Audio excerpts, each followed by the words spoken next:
ఓం సాయిరామ్. నేను మిస్ మా చిట్టి. మనం ఇప్పుడు లక్ష్మీబాయి సిండే వాళ్ళ ఇంటి దగ్గర అయితే ఉన్నాము. లక్ష్మీబాయి సిండే అంటే ప్రతి ఒక్కరికి తెలుసు, ఎందుకంటే బాబా గారి దగ్గర ఉండి ప్రతిరోజు కూడా వచ్చి చూసుకుని వెళ్ళేవారనమాట. సో లాస్ట్ సమాధి అయ్యే ముందు బాబా గారు లక్ష్మీబాయిని పిలిచి 9 నాణాలు ఇవ్వడం అయితే జరిగింది. సో ఆ 9 నాణాలని మీకు చూపిస్తాను. ఇప్పుడు కనిపిస్తుంది కదా లక్ష్మీబాయి సిండే వారి ఇల్లు అనమాట ఇది. ఇక్కడ కాయిన్స్ అయితే ప్రజెంట్ లేవు, ఎక్కడికో తీసుకెళ్ళినట్టున్నారు కాయిన్స్.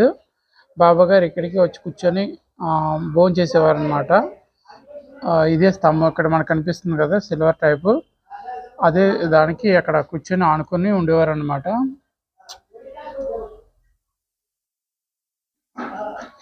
ఇది మనకి ఎగ్జాక్ట్లీ చావడికి ద్వారకామాయికి ఎదురుగుంటూ ఉంటుంది.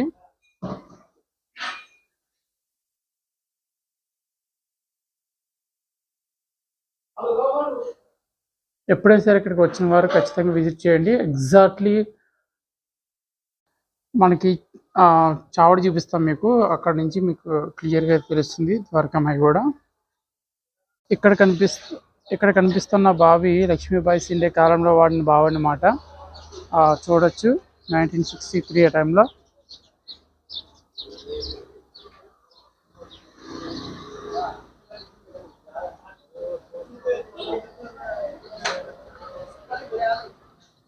మీకు ఎదురుకుంటూ కనిపిస్తుంది కదా, అక్కడే మనకి ద్వారకామాయి. ఆ ద్వారకామాయి ఎదురుకుంటూ వస్తేనే ఇక్కడ లక్ష్మీబాయి సిండే ఇల్లు కనిపిస్తుంది మనకి. ఇట్లా ఆరోమార్ కూడా వేసి ఉంటుంది అనమాట.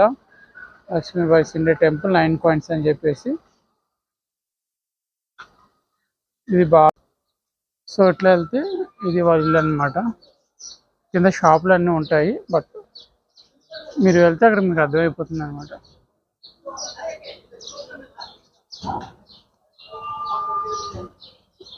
ఓకే అండి, ఇప్పుడు మహర్షి పదవి గారి ఇల్లు అయితే మీకు చూపిస్తాను, అది కూడా చూడండి. ఓం సాయిరామ్.